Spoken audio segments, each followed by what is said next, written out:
ആരുടേതാണ് ഇന്ത്യ എന്ന ചോദ്യത്തിന് ഈ രാജ്യത്തെ ജനങ്ങളുടേതാണ് ഇന്ത്യ എന്നതാണ് ഉത്തരം.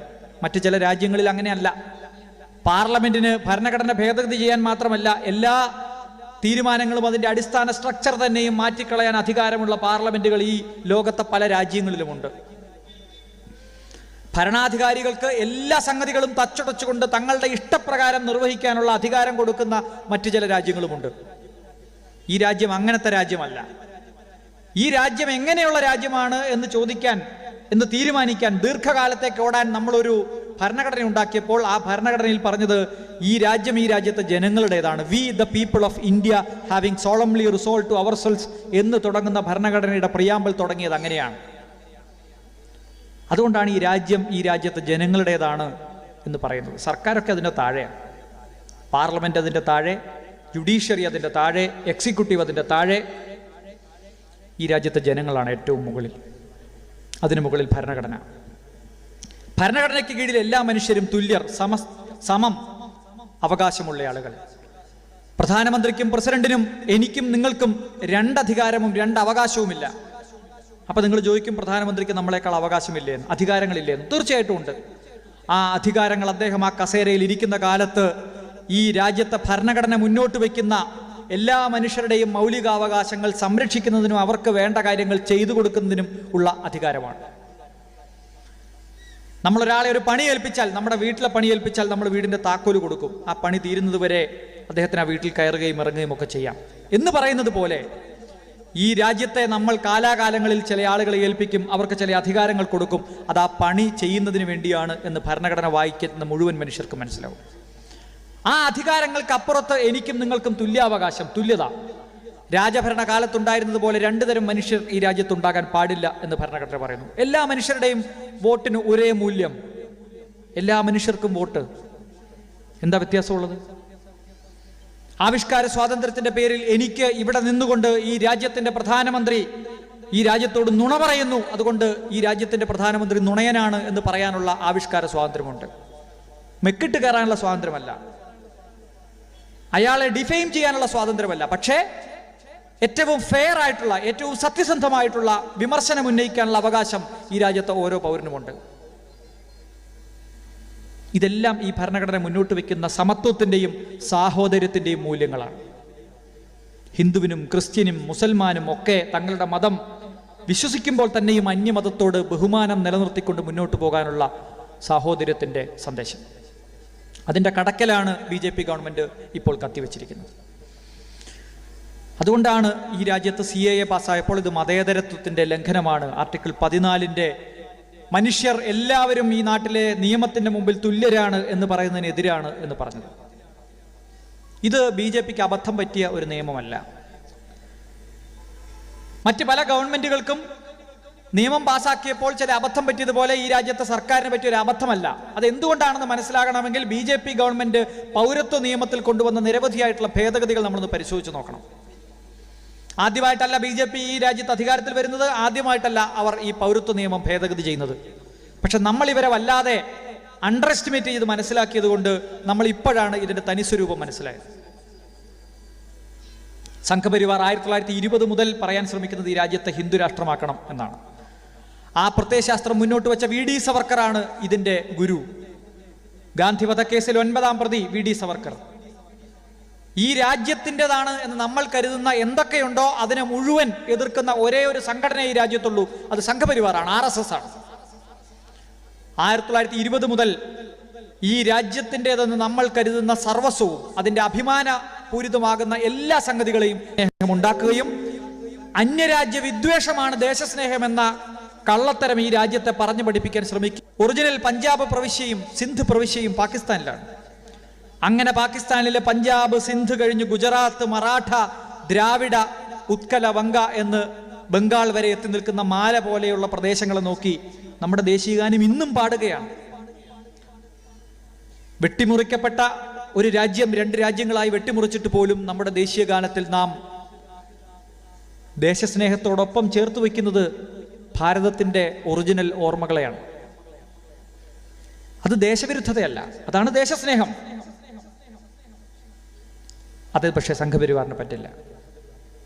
ത്രിവർണ്ണ പതാക, നമ്മളിവിടെ എല്ലാ സമരത്തിലും കയ്യിലേന്തുന്ന ത്രിവർണ്ണ പതാക, നമ്മൾ അഭിമാനപൂർവം നടുക്ക് അശോക ചക്രമുള്ള നമ്മുടെ ത്രിവർണ്ണ പതാക, അതിനെയും സംഘപരിവാർ എതിർക്കുന്നു. എന്താ കാര്യം? അതിനകത്ത് 3 കളറുണ്ട്, കാവിയല്ല, അതുകൊണ്ട് എതിർക്കുന്നു.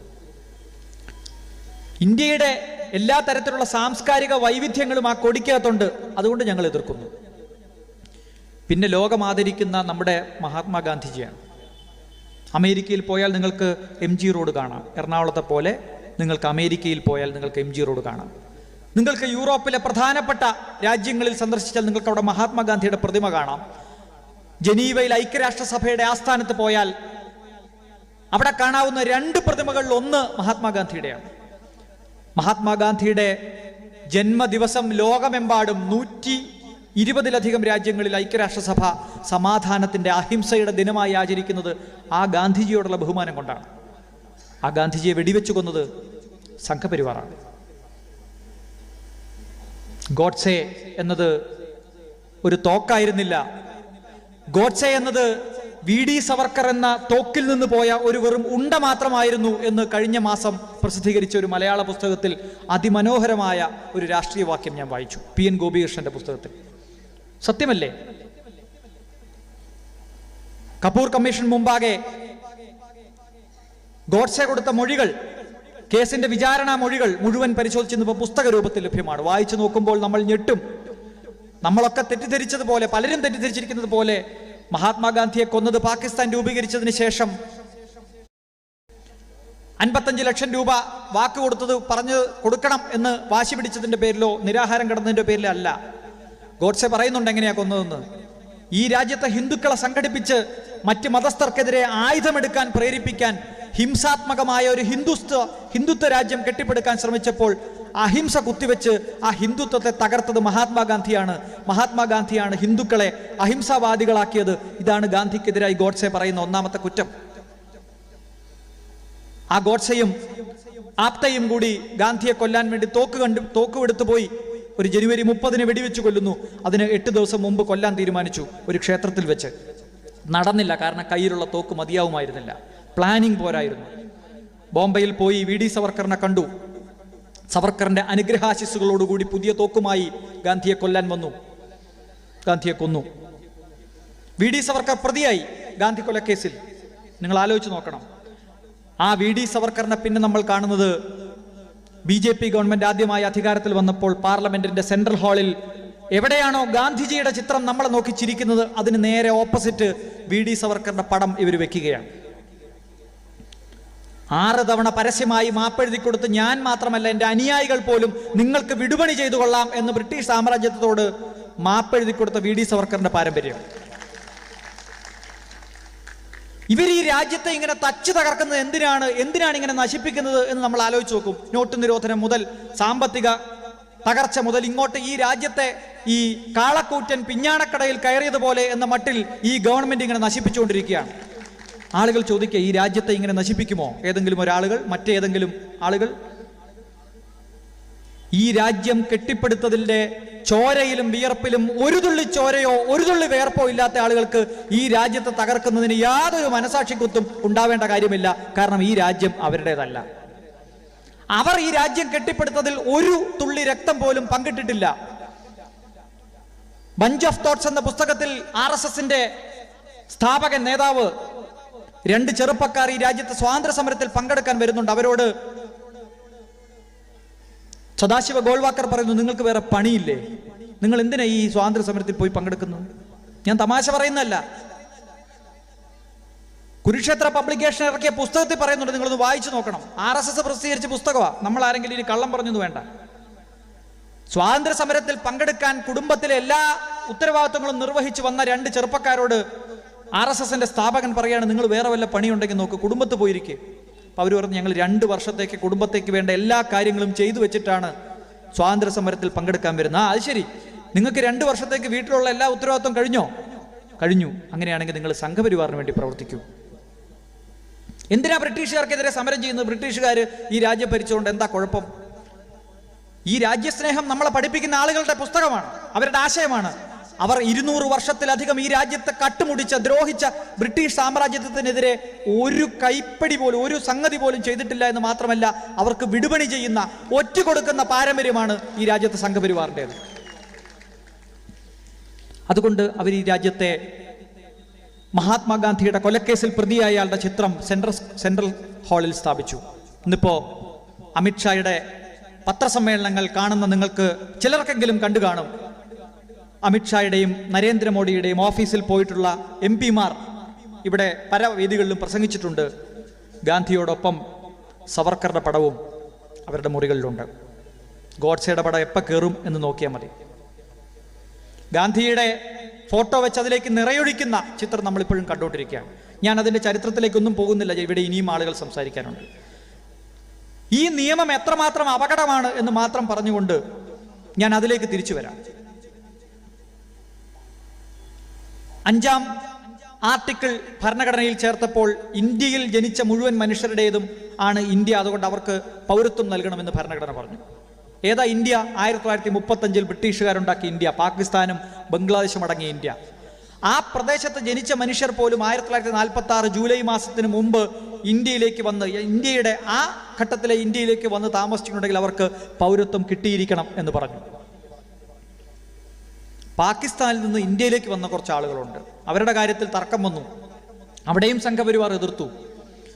കോൺസ്റ്റിറ്റ്യൂഷൻ അസംബ്ലി പറഞ്ഞു ഒരു തർക്കവും വേണ്ട, പാകിസ്ഥാനിൽ നിന്ന് ഇന്ത്യയിലേക്ക് വന്നിട്ടുള്ള മുഴുവൻ ആളുകൾക്കും ഇന്ത്യയിൽ ജനിച്ച ആളുകളെ പോലെ പൗരത്വം കിട്ടും. അന്ന് ബംഗ്ലാദേശ് ഉണ്ടായിട്ടില്ല, 72-ലാണ് പാകിസ്ഥാൻ വിഭജിച്ച് ബംഗ്ലാദേശ് ഉണ്ടാവും. ഡീംഡ് സിറ്റിസൺഷിപ്പ് ഈ ആളുകൾക്കെല്ലാം കിട്ടും. കുറച്ചാളുകൾ ഇന്ത്യയിൽ നിന്ന് സ്വാതന്ത്ര്യം കിട്ടിയപ്പോൾ പാകിസ്ഥാനിലേക്ക് പോയി, വലിയ നല്ല മതരാഷ്ട്രമായിട്ട് അവിടെ ഉണ്ടാവും എന്നൊക്കെ വിചാരിച്ച് അവരുടെ ബന്ധുക്കളൊക്കെ അവിടെയാണ്, അതുകൊണ്ട് അങ്ങോട്ട് പോയി. വലിയ കലാപം, 10 ലക്ഷത്തിലധികം മനുഷ്യരെ കൊന്നതിൻ്റെ പാപക്കറ, ആ ചോരക്കറ ഇപ്പോഴും സംഘപരിവാറുകാരുടെ കയ്യിലുണ്ട്. അങ്ങനെ വലിയ കൂട്ടക്കൊലയും കൊലപാതകങ്ങളും നടന്നപ്പോൾ പോയ ആളുകളിൽ ചിലർ തിരിച്ചു വന്നു. കോൺസ്റ്റിറ്റ്യൂഷൻ അസംബ്ലി ഡിബേറ്റ് ഇങ്ങനെ നടക്കുമ്പോൾ നിങ്ങൾ ആലോചിച്ച് നോക്കണം, ഈ രാജ്യത്തിന്റെ ദീർഘകാലത്തേക്കുള്ള ഭരണഘടന ഉണ്ടാക്കാൻ ചർച്ച നടത്തിക്കൊണ്ടിരിക്കുമ്പോൾ പുറത്ത് കലാപമാണ്, ലക്ഷക്കണക്കിന് മനുഷ്യർ കൊല്ലപ്പെടുകയാണ്, അവരുടെ ചോരയും ആർത്തനാദവും പുറത്ത് നടക്കുമ്പോൾ നമ്മൾ ഉണ്ടാക്കിയ ഭരണഘടനയാണിത്. ആ ഭരണഘടനാ അസംബ്ലിയിൽ അർത്ഥശങ്കയ്ക്കിടയില്ലാത്ത വിധം പണ്ഡിറ്റ് ജവഹർലാൽ നെഹ്റു പറഞ്ഞു, പാകിസ്ഥാനിൽ പോയി തെറ്റുപറ്റിയെന്ന് തോന്നി ഇന്ത്യയിലേക്ക് തിരിച്ചു വരുന്ന ആളുകൾക്ക് പോലും നമ്മൾ പൗരത്വം നൽകണം.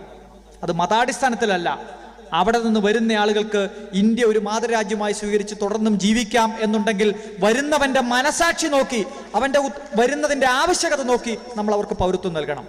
റെസിഡൻഷ്യൽ പെർമിറ്റ് ഉണ്ടെങ്കിൽ റെസിഡൻഷ്യൽ പെർമിറ്റ് ഉള്ള ആളുകൾക്ക് ഇന്ത്യയിൽ പൗരത്വം നൽകണം. വരുന്നവന്റെ ഉദ്ദേശശുദ്ധി നോക്കണം, ജനിച്ച മതമല്ല നോക്കേണ്ടത്. ഇവിടെ എന്താ നോക്കുന്നത്?